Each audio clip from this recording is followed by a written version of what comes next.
Bonjour à tous, j'espère que vous allez bien. Bonjour famille, j'espère que la journée a bien débuté. Par la grâce de Dieu, ce matin, nous allons partager un peu la parole de l'Éternel. Et cette parole est tirée du livre de 1 Roi chapitre 17, tout le chapitre de 1 Roi.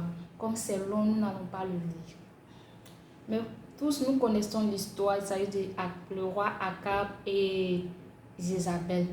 Lorsque nous lisons cette histoire, nous présentons plus le comportement de Jézabel en tant que femme. Et il ne faudrait pas faire ceci, il ne faudrait pas ressembler à Jézabel. Il y a certains esprits, même qu'on appelle l'esprit de Jézabel, l'esprit de séduction.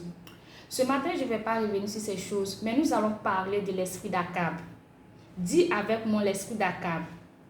Vous savez, l'Éternel nous révèle toujours quelque chose de bon.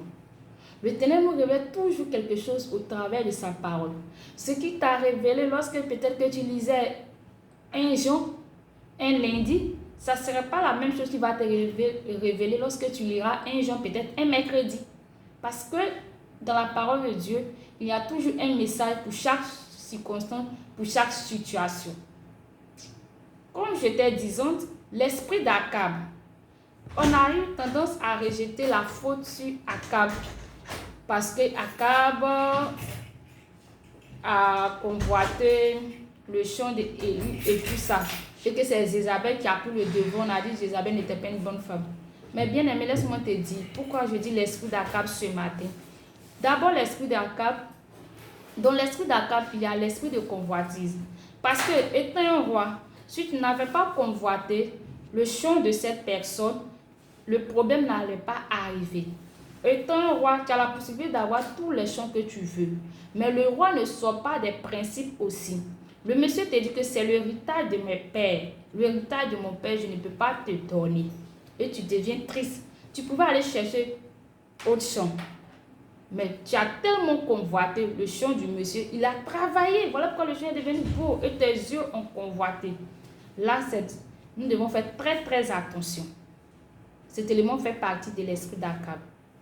Deuxième élément, c'est l'esprit de mensonge. Tu es arrivé, ta femme te voit avec la mine triste. Elle te demande, tu dis non, c'est parce que le monsieur va me donner le champ. Mais dis la vérité à ta femme que c'est l'héritage de ses pères. On ne peut pas céder un héritage comme ça. Nous-mêmes, nous savons que je prends un exemple.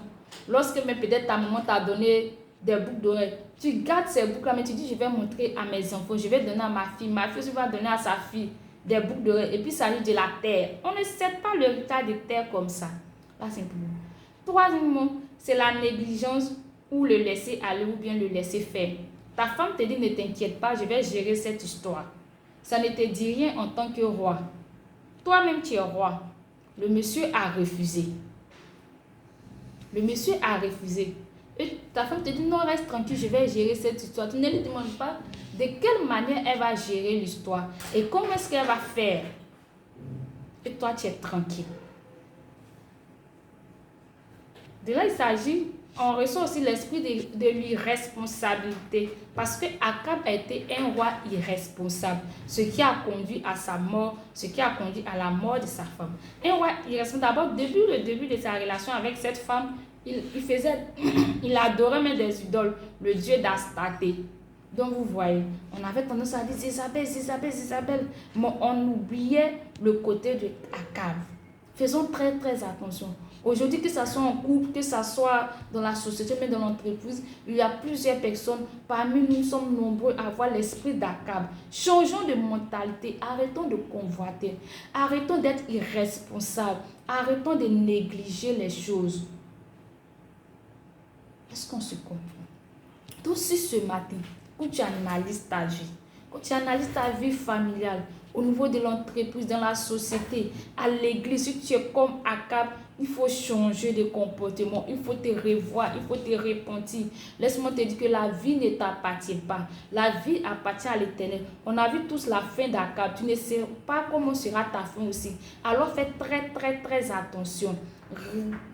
Il faut être quelqu'un de responsable. Attention, il ne faut pas négliger les choses, il ne faut pas ignorer les choses. Il faut considérer tout ce qu'il faut demeurer dans la présence du Seigneur. Si Akab demeurait dans la présence du Seigneur, il n'allait pas convoiter, il n'allait pas faire ces choses, il n'allait pas avoir une fin atroce. Il n'allait pas se laisser manipuler par sa femme. Est-ce que vous comprenez cela?